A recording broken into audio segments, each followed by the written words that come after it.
नमस्कार दोस्तों, वेलकम। आज हम आपकी एग्जाम्स के लिए एक बहुत ही इम्पॉर्टेंट टॉपिक पर बात करने वाले हैं।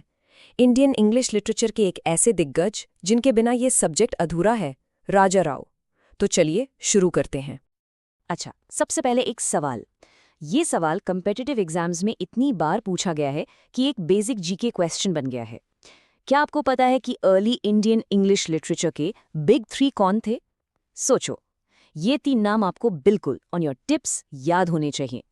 और ये रहे वो 3 नाम, मुल्कराज आनंद, आर.के. नारायण और ऑफ कोर्स राजा राव। इन तीनों ने मिलकर इंडियन इंग्लिश नॉवल की नींव रखी। आज हमारा पूरा फोकस इसी ट्रायो के तीसरे पिलर राजा राव पर है, जिनको इस ग्रुप का फिलोसॉफिकल यानी दार्शनिक और मेटाफिजिकल यानी आध्यात्मिक आवाज माना जाता है। तो चलिए उनका एक परिचय लेते हैं। उनकी जो जर्नी है ना, वो कमाल की है। सोचो, कर्नाटका के एक छोटे से शहर हसन से शुरू करके अमेरिका के ऑस्टिन तक का सफर। ये सिर्फ एक जियोग्राफिकल जर्नी नहीं थी, ये एक लेखक के एक ग्लोबल थिंकर बनने की कहानी है। ओके, अब राजा राव को ठीक से समझने के लिए ना, ये एक शब्द समझना बहुत जरूरी है, मेटाफिजिक्स। सिंपल भाषा में ये फिलॉसफी का वो हिस्सा है जो बड़े बड़े सवाल पूछता है, जैसे असलियत क्या है, हम कौन हैं, टाइम क्या है। राजा राव के लिए राइटिंग सिर्फ कहानियां लिखना नहीं था, उनके लिए ये इन्हीं गहरी सच्चाइयों को खोजने का एक रास्ता था। चलिए अब उनकी लाइफ के कुछ इंपॉर्टेंट माइलस्टोन्स पर एक नज़र डालते हैं। जो भी स्टूडेंट्स एग्जाम की तैयारी कर रहे हैं दोस्तों, ये डेट्स और इवेंट्स आपके लिए बहुत बहुत इंपॉर्टेंट हैं। मार्क्स यहीं से बनते हैं। देखिए, उनका जन्म 1908 में हसन में हुआ। फिर 1929 में उन्हें स्कॉलरशिप मिली फ्रांस में पढ़ने के लिए। सोचो उस जमाने में। 1939 में वो इंडिया वापस आए और क्विट इंडिया मूवमेंट का हिस्सा बने। ये बहुत इंपॉर्टेंट पॉइंट है। और फिर 1966 में वो यूएसए शिफ्ट हो गए, जहां वो यूनिवर्सिटी ऑफ टेक्सास में फिलॉसफी के प्रोफेसर बने। तो ये जो जर्नी थी ना, इंडिया से यूरोप फिर अमेरिका, इसने उनके राइटिंग को एक ग्लोबल पर्सपेक्टिव दिया। ओके, अब बात करते हैं उनके सबसे फेमस नॉवल की, कंथापुरा।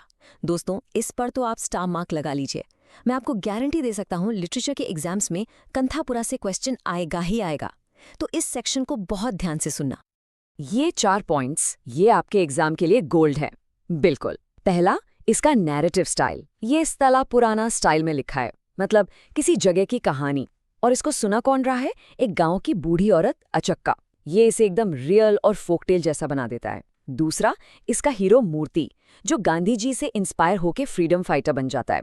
तीसरा, इसका मेन थीम, एक छोटे से गांव पर गांधी जी के आंदोलन का क्या असर पड़ता है।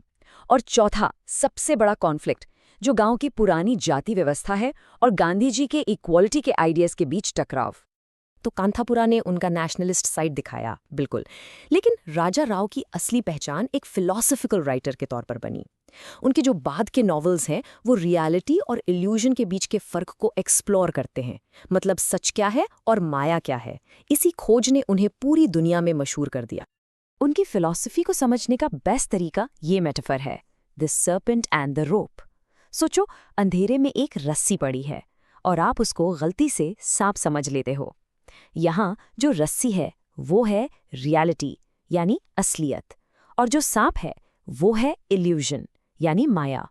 उनका famous novel the serpent and the rope उसी असलियत की खोज है, और जो द कैट एंड शेक्सपियर है वो इसका जवाब है। वो कहता है कि इल्यूजन से बचने का तरीका है ऊपर वाले पर पूरा भरोसा करना। उनकी सोच कितनी गहरी थी वो इस कोट से पता चलता है। वो कहते हैं, नारी ही पृथ्वी है, हवा है, आकाश है, आवाज है। नारी ही मन का छोटा रूप है। बेसिकली वो फेमिनिन प्रिंसिपल या नारी शक्ति को क्रिएशन का सेंटर मानते थे। बहुत ही पावरफुल थॉट है।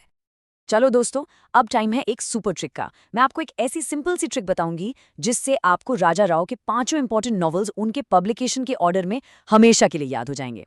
ऑब्जेक्टिव क्वेश्चंस में ये ट्रिक आपकी बहुत काम आने वाली है। रेडी? ये रही आपकी ट्रिक। निमोनिक है KSCCC। इसे अभी के अभी अपनी नोटबुक में लिख लो। K से ऑफकोर्स कांथापुरा, S से the serpent and the rope, पहले C से द कैट एंड शेक्सपियर, दूसरे C से कॉमरेड किरिलॉफ, और तीसरे C से the chess master and his moves. Simple, KSCCC। अब आप ये ऑर्डर कभी नहीं भूलेंगे, प्रॉमिस। इतना कमाल का काम किया तो सम्मान मिलना तो बनता ही था। उनके काम को इंडिया में और इंडिया के बाहर दोनों जगह बहुत सराहा गया। ये अवार्ड्स उनकी लेगेसी का एक छोटा सा हिस्सा हैं। ये टेबल दोस्तों आपके एमसीक्यूज के लिए एक गोल्ड माइन है। इसका चाहो तो स्क्रीनशॉट ले लो। देखो, 1963 में साहित्य अकेडमी अवार्ड, 1969 में पद्म भूषण, 1988 में न्यू स्टैट प्राइज जो कि एक बहुत बड़ा इंटरनेशनल अवार्ड है, और 2007 में उन्हें पॉस्ट्यूमसली पद्म विभूषण मिला। ये अवार्ड्स और इनके साल दोनों याद रखना। तो चलिए एक क्विक रीकैप कर लेते हैं।